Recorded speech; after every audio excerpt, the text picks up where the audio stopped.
Biru academy के YouTube channel पर सभी साथियों का स्वागत है। डियर बात करेंगे शिक्षा जगत से जुड़ी हुई तमाम महत्वपूर्ण खबरों पर। सबसे पहले बात करेंगे नई शिक्षा सेवा चयन आयोग जो है जल्द जारी करेगा भर्तियों का कैलेंडर। यूपीटीईटी पहले एग्जाम होगा उत्तर प्रदेश में, उसके बाद नई प्राथमिक स्तर की जो शिक्षक भर्ती है उसका रास्ता साफ होता दिख रहा है। 97,000 पदों पर प्राथमिक शिक्षक भर्ती को लेकर के जो बड़ा आंदोलन है लगातार जारी है। साथ ही बात करेंगे 69,000 शिक्षक भर्ती का जो मामला है माननीय सुप्रीम कोर्ट पहुंच चुका है। आने वाली 9 सितंबर को माननीय सर्वोच्च न्यायालय में इसकी सुनवाई होने जा रही है। अन्य शिक्षा जगत से जुड़ी हुई तमाम महत्वपूर्ण बिंदुओं पर भी चर्चा करेंगे, लेकिन जितने लोग चैनल पर पहली बार जुड़ रहे हैं सब्सक्राइब करके बेल आइकन प्रेस कर लीजिए। डियर आपके स्क्रीन पर पहली अपडेट आप देख सकते हैं। शिक्षक भर्तियां पकड़ेगी रफ्तार, कैलेंडर के लिए बनी समिति। उत्तर प्रदेश शिक्षा सेवा चयन आयोग के अध्यक्ष ने संभाला है कार्यभार। सदस्यों व अधिकारियों संग बैठक में भर्ती संबंधी लिए गए कई निर्णय।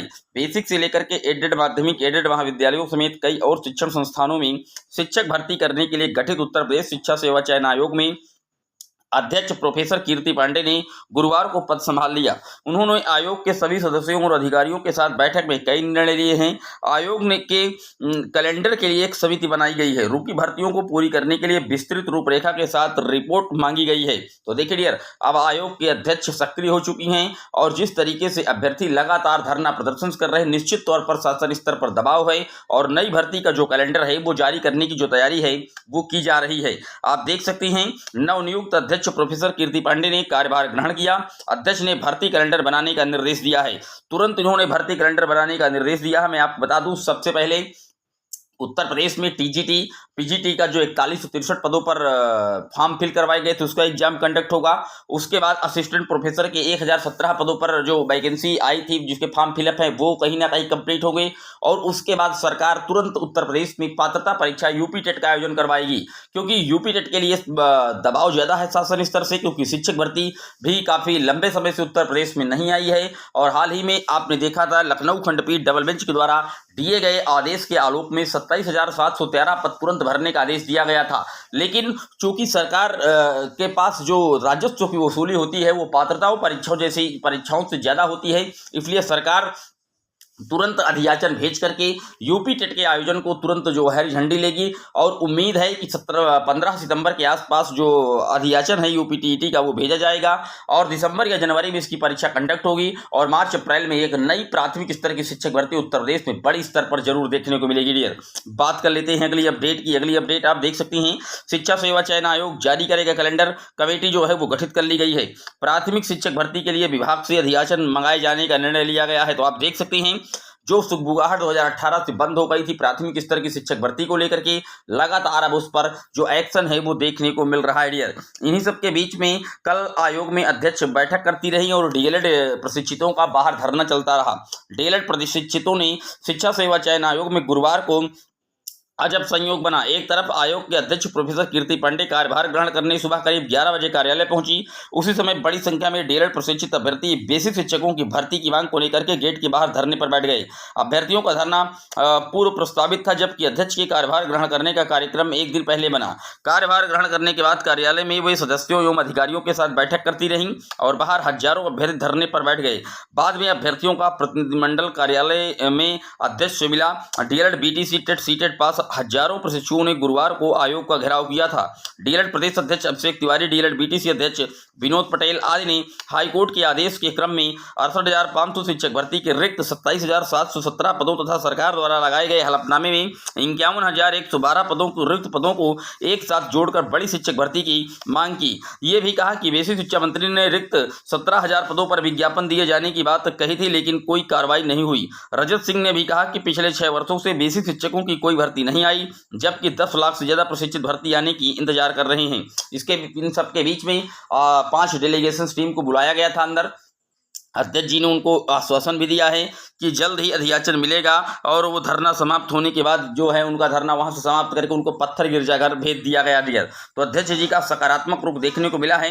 प्राथमिक शिक्षक के 97,000 पदों पर भर्ती को मांग को लेकर के अभ्यर्थियों ने आयोग को घेरा था और कैलेंडर में सिर्फ 2 भर्तियों के शामिल होने के आसार है। मैंने आपको पहले ही बताया था टीजीटी का एग्जाम होगा सबसे पहले और असिस्टेंट प्रोफेसर का, और उसके बाद उत्तर प्रदेश में पात्रता परीक्षा की जो आयोजन है अधियाचन है वो तुरंत भेजा जाएगा और फौरन एक नई प्राथमिक स्तर की शिक्षक भर्ती का विज्ञापन उत्तर प्रदेश में देखने को आपको जल्द से जल्द मिलेगा। डियर इसी क्रम में अगर बात की जाए तो 78,829 पदों की भर्ती के लिए जो घेराव है वो क्लिक किया गया था, क्योंकि 27,717 और कहीं ना कहीं 51,112 पद जो रिक्त है, इन दोनों को जोड़ करके जो डीएलएड के कैंडिडेट है कल भारी भरकम भीड़ के साथ आयोग पर पहुंच गए थे। दबाव बनाने का प्रयास किया जा रहा है। निश्चित तौर पर सरकार बैकफुट पर है और कहीं ना कहीं आयोग ने स्पष्ट तौर पर कहा है कि बहुत जल्द इस पर कार्रवाई की जाएगी। अध्याचन आपको 1 सप्ताह के अंदर देखने को मिल सकता है।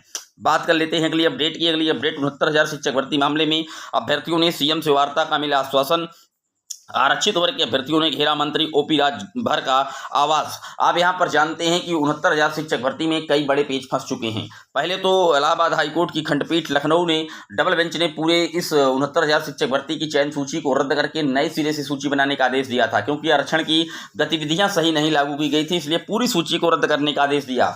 अब यहाँ पर दो बड़ी स्थितियां हैं। एक तो आरक्षण जो पीड़ित हैं वो तत्काल कह रहे हैं कि जब कोर्ट ने आदेश दिया है तो आप नई सूची क्यों नहीं जारी कर पा रहे हैं, तत्काल नई सूची जारी करके हमको नियुक्ति दीजिए। वहीं पर जो सामान्य वर्ग के कैंडिडेट हैं वो सुप्रीम कोर्ट का दरवाजा खटखटा दिया है। आप यहाँ पर देख सकते हैं, लिखा हुआ है सुप्रीम कोर्ट में सुनवाई 9 को। 69,000 शिक्षक भर्ती में चयनित अभ्यर्थियों ने सुप्रीम कोर्ट में अपनी सेवा सुरक्षा आदि को लेकर के रिट पिटीशन दायर कर दी है। इनका कहना है कि देखिए, अब हम लोग कई साल से नौकरी कर रहे हैं और 9 सितंबर को चीफ जस्टिस की अध्यक्षता वाली 3 सदस्यीय पीठ सुनवाई करेगी। अनारक्षित वर्ग के अभ्यर्थी विनय पांडे ने बताया कि इस मामले में कई रिटें हुई हैं। उम्मीद है कि सभी पर एक साथ 9 सितंबर को सुनवाई होगी। इसमें एक भी भर्ती में कई बार आरक्षण का मुद्दा प्रमुखता से उठाया जाएगा। अब इनकी ये राय है, जो सामान्य वर्ग के चयनित हैं, कि जो जिस तरीके से सिलेक्ट हो चुके थे, 3 साल से सेवा दे रहे थे, अब हाईकोर्ट का ये जजमेंट आया है तो हाईकोर्ट के इस जजमेंट पर रोक लगाई जाए, स्टे दिया जाए और जो भर्ती प्रक्रिया पहले से सुचारू रूप से कंप्लीट है उसको यथास्थिति बनाए रखा जाए। इसके लिए ये लोग सुप्रीम कोर्ट पहुंचे हैं और ऊपर से जो अनारक्षित हैं वो ये कर रहे हैं, सुप्रीम कोर्ट पहुंच रहे हैं। और जो आरक्षित वर्ग के अभ्यर्थी हैं, ओबीसी हैं, वो ये चाहते हैं कि तत्काल जो सूची है रद्द करके नए सिरे से सरकार तुरंत सूची जारी करे और हमको अंदर ले, क्योंकि 6800 की एक सूची जारी की गई थी लेकिन उसको भी फिलहाल कोर्ट ने पूरी तरीके से रद्द कर दिया था। तो फिलहाल अपने अपने लिए जो कहीं ना कहीं अभ्यर्थी हैं परेशान हैं कि किस तरीके से हम शिक्षक बन पाएं। अनारक्षित वाले इस पूरे मैटर को माननीय सुप्रीम कोर्ट की दहलीज पर खड़ी कर दिए हैं। आने वाले 9 सितंबर को सुप्रीम कोर्ट के 3 स्पेशल जजों की बेंच पर इस मामले को सुना जाएगा, जिसमें मुख्य न्यायाधीश भी शामिल हैं। और 69,000 में जो ओबीसी के कैंडिडेट हैं ये लगातार कभी डिप्टी सीएम, कभी केशव प्रसाद मौर्य, कभी बड़े बड़े दिग्गज नेताओं आशीष पटेल, अनुप्रिया पटेल जैसे, ओपी राजभर जैसे बड़े नेताओं को लेटर दे रहे हैं कि जल्द से जल्द सरकार जो है वो इनकी मांगे माने और माननीय कोर्ट का जो आदेश आया है उसके आलोक में नई चयन प्रक्रिया को तुरंत जो है सूची को जारी करे। फिलहाल मुख्यमंत्री जी ने एक बात स्पष्ट तौर पर कही थी कि कोई भी शिक्षक जो बाहर होगा निश्चित तौर पर हम उनके समायोजन के लिए पूरी तरीके से प्रतिबद्ध हैं, किसी का नुकसान नहीं करेंगे और हम समायोजित उनको भी करेंगे जो शिक्षक हटेंगे। माननीय हाईकोर्ट के दिशा निर्देश से जो नई सूची बनाने का आदेश दिया गया है, लेकिन नई शिक्षा जो उनको समायोजित करने का विकल्प है डियर, वो दरअसल कैबिनेट से प्रस्ताव ला करके बनाने की मांग कर रहे हैं, जबकि ऑलरेडी 68,500 और 69,000 में ये बातें माननीय कोर्ट ने कहा था कि किसी भी प्रकार से अतिरिक्त पद इन पर ऐड नहीं किए जाएंगे। फिलहाल मामला काफ़ी गमगीन है। देखने वाली बात ये होगी कि सरकार 69,000 शिक्षक भर्ती के इस मैटर को किस तरीके से सुलझा पाती है। फिलहाल हाईकोर्ट ने 2 माह का समय दिया है और इधर आने वाले 9 सितंबर को सुप्रीम कोर्ट में इसकी सुनवाई होने जा रही है। पूरे वीडियो पर आपकी क्या राय है कमेंट जरूर करिएगा। पहली बार है सब्सक्राइब कर लीजिएगा। फिर मिलेंगे एक और वीडियो में, तब तक के लिए जय हिंद जय भारत।